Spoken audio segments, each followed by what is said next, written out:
हरे कृष्णा। तो चलिए आज मैं आप सभी को सुनाती हूँ मोक्षदा एकादशी व्रत कथा, जो कि आज के दिन सुनना शुभ माना जाता है क्योंकि आज है मोक्षदा एकादशी व्रत। और मोक्षदा एकादशी व्रत को ही गीता जयंती भी बोला जाता है क्योंकि आज ही है गीता जयंती और आज के दिन गीता का पाठ करना बहुत शुभ माना जाता है, जो कि आज के महात्म होता है गीता पाठ करना, क्योंकि गीता जयंती पर गीता पाठ करना अत्यंत शुभ माना जाता है। और मैं आप सभी को सुना रही हूँ मोक्षदा एकादशी व्रत कथा, जो कि मोक्षदा एकादशी भी है आज। तो एकादशी के दिन एकादशी व्रत कथा भी सुनी जाती है। तो चलिए ध्यान से मन लगाकर सुनिए और कमेंट बॉक्स में जय श्री हरि अवश्य लिखें। तो मार्गशीर्ष माह की शुक्ल पक्ष की एकादशी मोक्षदा एकादशी कहलाती है और इस दिन भगवान श्री कृष्ण ने महाभारत युद्ध के आरंभ होने के पूर्व मोहित हुए अर्जुन को श्रीमद् भागवत गीता का उपदेश भी दिया था। और इस दिन मोक्षदा एकादशी वाले दिन हमें क्या क्या नहीं करना चाहिए, इससे हमारा मोक्षदा एकादशी व्रत, हम जो इतना बड़ा व्रत हम रह रहे हैं भगवान विष्णु के लिए, वो हमारा खंडित ना हो जाए। तो इसके लिए हमें क्या करना चाहिए ये भी सुन लीजिए कि हमें मोक्षदा एकादशी वाले दिन किन चीज़ों से बचना चाहिए जो कि हमारी गलती से भूल चूक से हो जाती हैं। तो वो क्या चीज़ हैं जो भूल चूक से हो जाती हैं और वो हमें नहीं करना चाहिए। तो वो है मोक्षदा एकादशी के दिन मिथ्या भाषण, चुगली तथा अन्य दुष्कर्मों को त्याग कर सद्गुण अपनाने चाहिए और अच्छे अच्छे कार्य करने चाहिए। भगवान के गीत भजन सुनने चाहिए जिनसे कि मोक्ष की प्राप्ति होती है, क्योंकि मोक्षदा एकादशी व्रत जो कहने और सुनने से ही पता चलता है कि इस दिन हमें क्या करना चाहिए और क्या नहीं करना चाहिए मोक्ष प्राप्त करने के लिए। तो मैं आप सभी से कहूँगी कि इन चीज़ों का विशेष ध्यान रखें मोक्षदा एकादशी वाले दिन, जिससे कि हमें मोक्ष प्राप्त हो सके। और इस दिन हमें फलाहार में क्या लेना चाहिए, इस मोक्षदा एकादशी पर हमें क्या खाना चाहिए, तो ये भी सुन लीजिए आप सभी कि इस मोक्षदा एकादशी वाले दिन बिल्व पत्र का सागा लेना चाहिए और व्रत में दूध, फल व सिंगाड़े के आटे के पदार्थ ले सकते हैं। और हमें इस दिन अन्न से बचना चाहिए क्योंकि अन्न के पदार्थ हमें नहीं खाने होते हैं एकादशी वाले दिन। तो चलिए अब मैं आप सभी को सुनाती हूँ मोक्षदा एकादशी व्रत कथा, जिसको सुनने मात्र से ही सभी प्रकार के पापों से हमारी मुक्ति हमें मिलती है और इसी कथा को सुनने मात्र से ही मोक्ष की प्राप्ति होती है। तो चलिए जान लेते हैं मोक्षदा एकादशी व्रत कथा।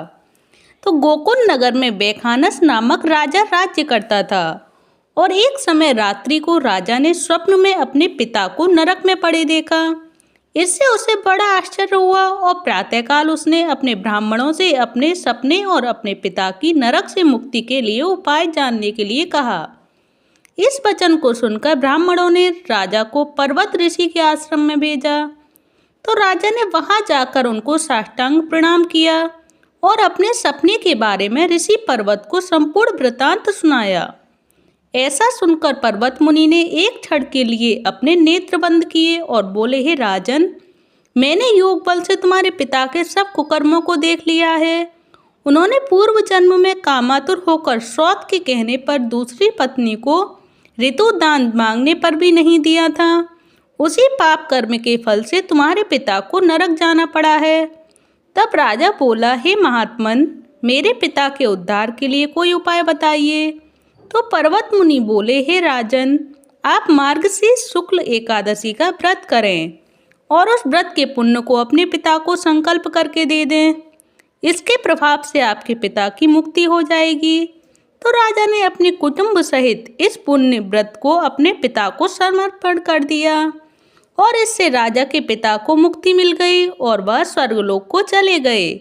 और इस व्रत से बढ़कर मोक्ष देने वाला कोई व्रत नहीं है, इसीलिए इस व्रत को सभी को करना चाहिए। इस मोक्षदा एकादशी व्रत कथा को भी अच्छे से और ध्यान से मन लगाकर श्रवण करना चाहिए भगवान विष्णु के लिए। और आप सभी को ये कथा कैसी लगी प्लीज़ मुझे कमेंट बॉक्स में बताएं। और इस कथा को संपूर्ण और पूर्ण बनाने के लिए मैं आप सभी से कहूँगी कि एक काम अवश्य करें, क्योंकि ये उपाय है भगवान विष्णु को प्रसन्न करने के लिए। तो वो कौन सा उपाय है जिससे भगवान विष्णु प्रसन्न हो जाते हैं, तो चलिए ध्यान से मन लगाकर सुनाए ये भी कि एक मंत्र है भगवान विष्णु को प्रसन्न करने के लिए। तो वो कौन सा मंत्र है भगवान विष्णु को प्रसन्न करने के लिए, तो वो मंत्र है हरे कृष्ण महामंत्र, जिससे भगवान विष्णु बहुत प्रसन्न हो जाते हैं और उन्हें प्रसन्न करने का ये मंत्र है। और इस मंत्र को 108 बार पढ़ना होता है, जो कि एक माला में 108 बार मोती होते हैं और 108 मोती के साथ साथ हमें ये मंत्र पढ़ना होता है, जो कि एक माला बोली जाती है। तो मैं आप सभी से कहूँगी एक माला हरे कृष्ण महामंत्र की भगवान विष्णु को प्रसन्न करने के लिए अवश्य करें। तो वो हरे कृष्ण महामंत्र कौन सा है, ये कन्फ्यूजन होगी आप सभी के मन में। तो चलिए मेरे साथ रिपीट कर सकते हैं आप सभी भी। मैं आप सभी के साथ बोलती हूँ हरे कृष्ण महामंत्र, प्लीज़ मेरे साथ रिपीट करें। हरे कृष्ण कृष्ण कृष्ण हरे हरे, हरे राम राम राम हरे हरे। तो ये है हरे कृष्ण महामंत्र, जिसको कि आप सभी को 108 बार बोलना है, जो कि एक माला होती है। अगर कोई लोग, कुछ लोग या बहुत सारे लोग अगर कुछ मालाएं करते हो तो वो एक माला अवश्य करें हरे कृष्ण महामंत्र की एकादशी वाले दिन भगवान विष्णु को प्रसन्न करने के लिए। और अगर कुछ मालाएं बिल्कुल भी नहीं करते हो तो वो एक माला तो अवश्य करें भगवान विष्णु को प्रसन्न करने के लिए। और ये सारी जानकारी अगर आप सभी को अच्छी लगी हो तो प्लीज़ वीडियो को लाइक करें, चैनल को सब्सक्राइब करें। धन्यवाद। हरे कृष्णा, हरि बोल।